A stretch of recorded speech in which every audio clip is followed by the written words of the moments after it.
Hello guys, welcome to our new video.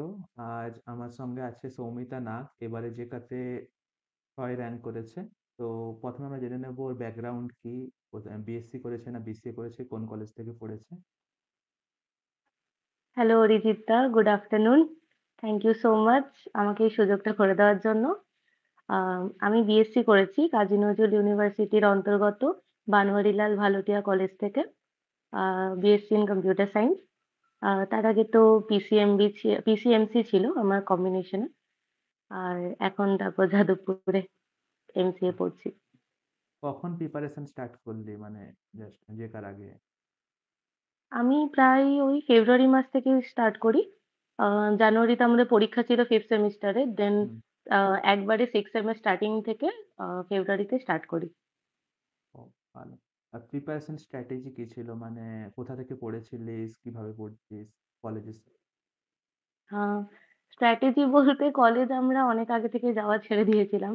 তো কলেজের সাথে সেই বিষয়ে সম্পর্ক ছিল না। আর সবথেকে আগে YouTube এ জেকা প্রিপারেশন বলে সার্চ করলেই তোমার ওই 100 ডেজ এর ভিডিওটাই পেয়েছিলাম।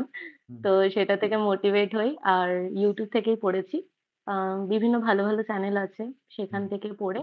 আর কোয়েশ্চেন আমি তোমার ফেব্রুয়ারি মাসেই সাবস্ক্রিপশন নিয়েছিলাম জেকা ক্র্যাকারের।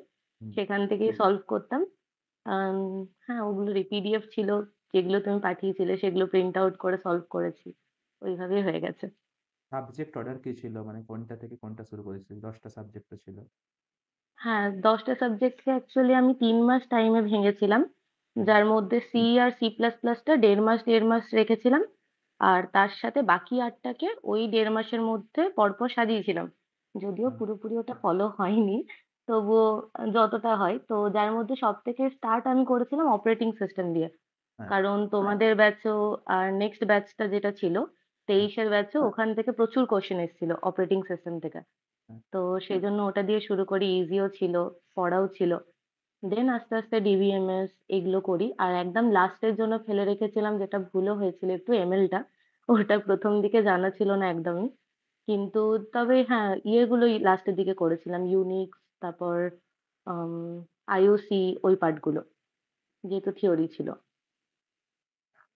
আর কত টাইম দরকার তোর মনে হয় একজন সিএস স্টুডেন্ট আর নন সিএস এর মধ্যে? আম যদি সিএ স্টুডেন্ট হয় তাহলে তার বেশি টাইম লাগা উচিত না। ৩ থেকে ৫ মাস টাইম মোর দ্যান এনাফ ওর জন্য। যদি ও বিএসসি তে ভালো করে পড়েছে। হ্যাঁ। তো যেহেতু টপিক গুলো জানা থাকে তো একটু রিভাইজ করলে আর বেশি, বেশি কোয়েশ্চেন সলভ করলে হয়ে যাবে। তবে নন সিএস এরটা অ্যাকচুয়ালি আমি অতটা ভালো করে বলতে পারব না। তবে আই গেস ও যেহেতু পুরোপুরি নতুন এই ফিল্ডে তো ওর একটু টাইম দিতে হবে। প্রত্যেকটা সাবজেক্ট একটু বুঝতে হবে। ওইজন্য। সিলি মিস্টেক কোনো হয়েছিল এক্সাম হলে, যেটা এখন রিগ্রেট ফিল এক্সাম করিস? না, এক্সাম হলে কোনো মিস্টেক হয়নি। তবে ১ম দিকে যেটা হয়েছিল ম্যাথমেটিক্যাল কোয়েশ্চেন গুলো আমি স্কিপ করেছিলাম। লাস্টের দিকে করব বলে। আমাদের বেলায় প্রচুর ম্যাথমেটিক্যাল কোয়েশ্চেন এসেছিল। আর সেটাতে একটু টাইম লাস্টের দিকে কমে গিয়েছিল। যার জন্য ১ টা ২ টো কোয়েশ্চেনে মানে হড়বড় করতে গিয়ে একটু ভুল হয়ে যায়। আমার একটু ভ্যালু গুলোতে ভুল এসে যাওয়ার ফলে একটা কোয়েশ্চেন আমার ভুল চলে যায়। ওটা একটু টাইমটা আগে থেকে সেভ করলে ভালো হতো। কনসিস্টেন্সি কিভাবে বজায় রাখিস? বলছিস কলেজ তো যাওয়া হতো না, কিন্তু ঘরে তো না। পড়তেও তো সবসময় ভাল লাগবে না, তাই কিভাবে কনসিস্টেন্ট থাকবে থ্রু আউট 3 মান্থ বা 4 মান্থ প্রিপারেশন টাইম? আমি যেহেতু খুব কম টাইমের মধ্যে প্রিপারেশনটা নিয়েছি, তো সেজন্য একটা ভয় ছিল মনের মধ্যে যে সিলেবাস শেষ করতে পারবো না, কোয়েশ্চেন সলভ করতে পারবো না। প্লাস আমাদের WhatsApp গ্রুপগুলো, Telegram গ্রুপে সবাই যখন তখন কোয়েশ্চেন পাঠাচ্ছে। এবার হুম। কোয়েশ্চেন গুলো দেখার পর মনে হতো এইটা তো পড়িনি, এটা তো পড়িনি করে পড়া হয়ে যেত। একটু বলতে পারো ভয়ে, ভয়ে পুরোটা মেইনটেইন হয়েছে। নইলে আমি ভীষণ ল্যাদখোর মানুষ। আমার ধারে বেশি পড়া হয় না এমনিতেই। টেস্ট সিরিজে কত মার্কস আসতো যেটা ক্র্যাকারে? টেস্ট সিরিজে আমি অ্যাকচুয়ালি ১ম দিক থেকে দেওয়া শুরু করিনি। আমি প্রায় লাস্টের দিকেই দিই।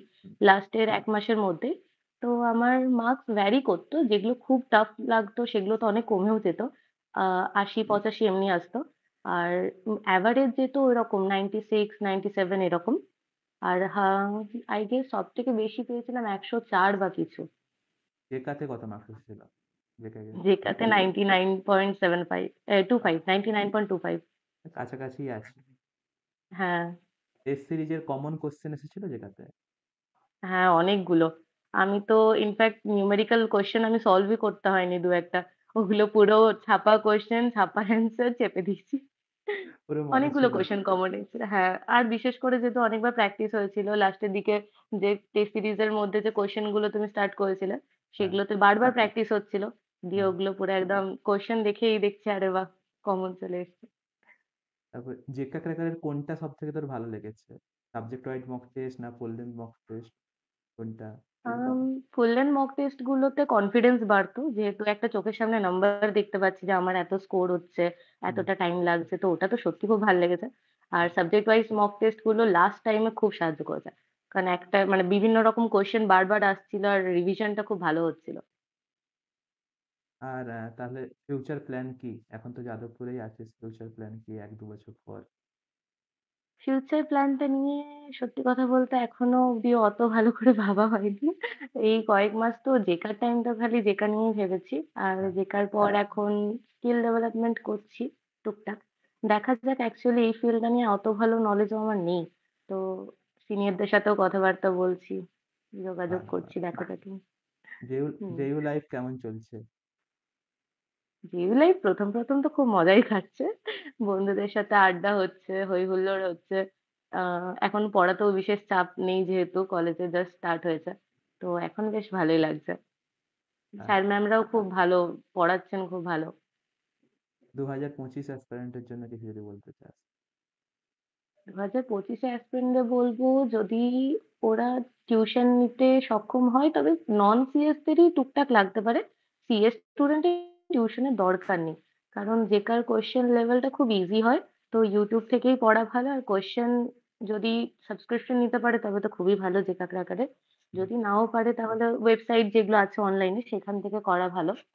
আর খালি পড়ে যাও বলব না, পড়ার সাথে, সাথে কোয়েশ্চেন গুলো সলভ করো। মানে শুধু পড়লে মানুষ ভুলে যাবে। আমিই ভুলে গেছি কত টপিক। তো যতটা পড়বে তার থেকে বেশি সেই টপিকে কোয়েশ্চেন করো। তাহলে মাথার মধ্যে একদম গেঁথে যাবে। আর কি পড়তে থাকো। যাদবপুরে দেখা হচ্ছে। All the best Soumita for future. Thank you so much. Hmm.